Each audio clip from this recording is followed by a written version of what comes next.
Donc, lorsque vient le temps de faire des arcs de cercle ou des ronds, de tracer des ronds sur nos pièces de bois, on va avoir besoin d'un compas. Mais souvent, les compas qu'on va retrouver habituellement dans les papeteries, des choses comme ça, c'est des compas de petite dimension. Si on veut faire un arc de cercle là, de 12 pouces, 24 pouces ou 36 pouces, là, ça devient un peu plus compliqué à ce moment-là d'avoir un compas pour faire le travail. C'est sûr qu'il en existe là, des compas de toutes les dimensions, il n'y a pas de problème. Mais si c'est un travail qu'on fait très occasionnellement, c'est un peu inutile d'avoir à payer un fort montant pour acheter un compas qu'on va utiliser simplement une fois à l'occasion. On peut s'en fabriquer un, selon les règles de l'art aussi, il n'y a aucun problème, c'est un beau petit projet à faire. Mais on peut se dépanner assez facilement avec simplement une petite chaîne. Là. Souvent, les gens vont utiliser une corde là, pour faire ce travail-là. Ce que j'aime un peu moins de la corde, c'est que ça a une certaine expansion. Puis, c'est un peu plus difficile d'ajuster la longueur là, dont on a besoin.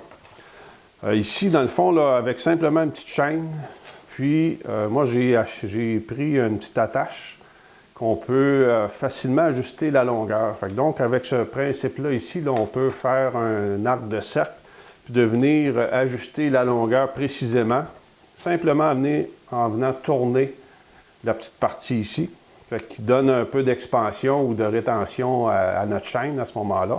On va être en mesure là, de venir positionner un point là, très, très précis.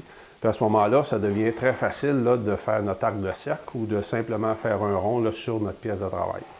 Donc ici, là, si je voulais faire un arc de cercle avec un diamètre global de 24 pouces, j'aurais besoin d'avoir un pivot à 12 pouces. Fait que j'ai simplement à venir marquer la position de mon pivot, puis l'endroit où est-ce que je vais avoir mon arc de cercle. Puis, je vais simplement venir ajuster à ce moment-là la position de mon pivot le plus près possible. Fait comme ça ici, là, regardez. Là, si je fais ma ligne là, je ne serai pas tout à fait à la bonne place. Fait assez facilement ici, là, je peux simplement venir me donner un petit peu de longueur sur ma chaîne. Et voilà, ici, là, je suis exactement à la bonne place. Fait que je peux faire mon arc de cercle très facilement à ce moment-là. C'est un petit compas là, qui est assez facile à faire.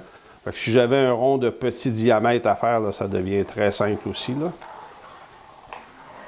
Et on peut aller très facilement marquer nos ronds à ce moment-là. Avec la petite chaîne ici, l'intérêt, c'est qu'il n'y a pas d'expansion. La position devient très fiable.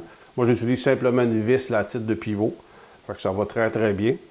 Puis, j'ai ajouté une petite vis ici, là, une petite attache là, qui me permet de faire un micro-ajustement. À ce moment-là, ça me permet d'arriver précisément à la place. C'est sûr qu'avec les mailles de chaîne ici, là, si j'utilise simplement la distance entre chacune des mailles, dans ce cas-là, ici, là, je vais avoir environ 3/8 de pouce entre chacune de mes mailles. Donc, ça me limite un petit peu là, dans la précision. Mais avec l'attache ici, là, ça me permet de faire un petit ajustement en finesse, puis d'être exactement à la bonne place. Amusez-vous bien, puis bonne passion.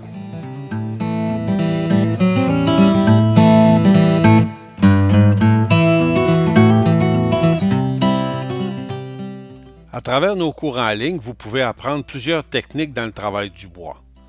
Que ce soit pour vous initier ou apprendre à faire des coupes de précision, ou apprendre les techniques d'assemblage modernes ou traditionnelles, nos cours sont accessibles à tous.